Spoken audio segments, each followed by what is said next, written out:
રાજ્યમાં ભારે વરસાદને કારણે શાકભાજીના પાકને વ્યાપક નુકસાન પહોંચ્યું છે। તેની સીધી અસર બજારમાં જોવા મળી રહી છે। અમદાવાદ સહિત અનેક શહેરોમાં કોથમીર 300 રૂપિયા, આદુ 200 રૂપિયા અને લીંબુ 140 રૂપિયા પ્રતિ કિલો સુધી વેચાઈ રહ્યા છે। વેપારીઓના જણાવ્યા અનુસાર વરસાદને કારણે આવક ઘટી છે, જ્યારે માંગ યથાવત હોવાથી ભાવમાં ઉછાળો આવ્યો છે। ગ્રાહકો હવે રોજિંદા શાકભાજીની ખરીદીમાં પણ વધારાનો ખર્ચ ભોગવી રહ્યા છે। सीजन लोग बहार खावानुं टाळे छे अने लीला शाकभाजी छे ते लई जता होय छे, परंतु हाल परिस्थिति एवी सर्जाई छे कि लीला शाकभाजीना भाव उत्तरोत्तर वधी गया छे। मारी साथे वेपारी तेमनी साथे पण वातचीत करवानो एक प्रयत्न करीशुं। सौप्रथम तो ए कहेशो कि लीला शाकभाजीना भाव केवा वध्या छे अने तेनी पाछळनुं कारण शुं जवाबदार छे। લીલા શાકભાજી અત્યારે આવક ઓછી છે।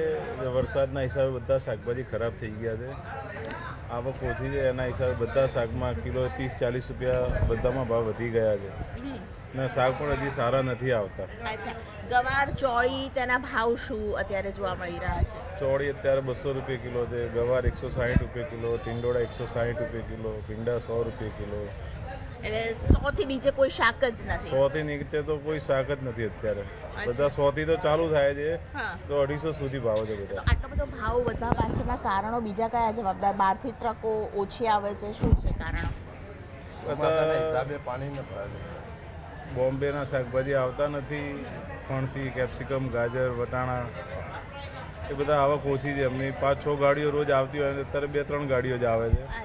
એના હિસાબે માલ ઓછો આવે છે, તો એના હિસાબે એમાં ભાવ પણ વધારે છે। અચ્છા, અનેક વેપારી પણ છે મારી સાથે। મને કહેશો કે જે ભાવ વધારો થયો છે, બહારથી આપણે કેટલા ટકો આવે છે? ગુજરાત બહારથી આવતા હોય તે ટ્રકો કેટલા આવે છે? પેલા 10 ટ્રક આવતી, હવે ત્યારે 2 આવે છે। 2 આવે છે? ક્યાંથી આવે છે? ત્યાંથી કે શાકભાજી વાળા ત્યાંથી દુકાનથી। અચ્છા, શું કહેશો? ભાવ વધારો જો છે ચોમાસાના કારણે ભાવ વધી જાય છે। પાણી ભરાઈ જાય ને શાકમાં, એટલે ભાવ વધી જાય છે। ખેડૂતોને મળે છે? ખેડૂતોને મળે, ઓછો ભાવ મળે છે, ઓછો ભાવ મળે છે, કેમ કે પાણી બહુ ખરાબ થઈ જાય। એ મોટી ઇફેક્ટ પડે છે, કારણ કે જે રોજ કમાઈને રોજ લાવીને ખાવાવાળા હોય ને, એ લોકો માટે આ બહુ જ મોટી વસ્તુ છે કે ભાઈ આટલું મોંઘું શાક એ લોકો ખાઈ બી કઈ રીતે શકે, એમ લોકોને ખ્યાલ બી આવે તો બી લોકો લઈ નહીં શકે। ધારો કે ડુંગળી છે, બટાકા છે, જેવા સસ્તા હોય એવું લઈ અને પોતાનું ગુજરાન ચલાવી શકે છે। તો સતત વરસી રહેલા વરસાદે સાબરકાંઠાના શાકભાજી ઉત્પાદક ખેડૂતોની મુશ્કેલીમાં વધારો કર્યો છે। અતિશય વરસાદને કારણે ખેતરમાં પાણી ભરાઈ જતા શાકભાજીના પાકને ભારે નુકસાન થયું છે। વરસાદના કારણે છોડમાં ફૂલ બેસતા નથી, તૈયાર થયેલા શાકભાજી કોહવાઈ જાય છે અને રોગચાળો તેમજ ઈયળનો ઉપદ્રવ પણ વધ્યો છે। આ તરફ ઉત્પાદન ઘટતા બજારમાં શાકભાજીના ભાવમાં ભારે તેજી આવી છે, પરંતુ વધેલા ભાવનો લાભ પણ ખેડૂતોને મળતો નથી, કારણ કે ઉત્પાદન ઘટી જતાં મજૂરી, ખાતર, દવા અને પરિવહનનો ખર્ચ પણ નથી નીકળતો। વેપારીઓનું માનવું છે કે જો આગામી દિવસોમાં પણ ભારે વરસાદ ચાલુ રહેશે તો શાકભાજીના ભાવમાં હજુ વધારો થશે અને તેની સીધી અસર સામાન્ય લોકોના રસોડાના બજેટ ઉપર પડશે। વરસાદ પડવાથી ખેતરની અંદર જે પાક તો એ ઓછો થાય છે, ભાવ વધારે છે, પરંતુ માલનું ઉત્પાદન ઓછું હોવાથી ખેડૂતને નુકસાન જ છે। પહેલાં હું 50 પાઉચ લાવતો હતો, અત્યારે અમારે 10 પાઉચ નીકળે છે, એટલે અમારે 40% નુકસાન થયું। સરવાળે જીરો ભાવ સારા છે અને લાલપીર પદ્ધતિમાં થોડા ભાવ સારા મળે છે। અને જે 100% માર્કેટમાં આવતી હતી શાકભાજી, એની જગ્યાએ આજે 20% શાકભાજી આવે છે, એટલે અમારે બહારના રાજ્યોમાંથી માલ લાવીને પૂરો પાડવો પડે છે। અહીંયા આજે નાસિકથી બધી ગાડીઓ આવે છે, એમાં શાકભાજી આવે છે અને અહીંયા આજે 100-120 રૂપિયા કિલો શાકભાજી છે અને હજી આવું 1-1.5 મહિનો આ પરિસ્થિતિ ચાલશે। તો આ તરફ અમુક ગામોમાં વરસાદનો અભાવ અને ખેતીલાયક વરસાદ ન થતાં જામનગરના કેટલાક ગામોમાં ઊભો પાક સુકાયો।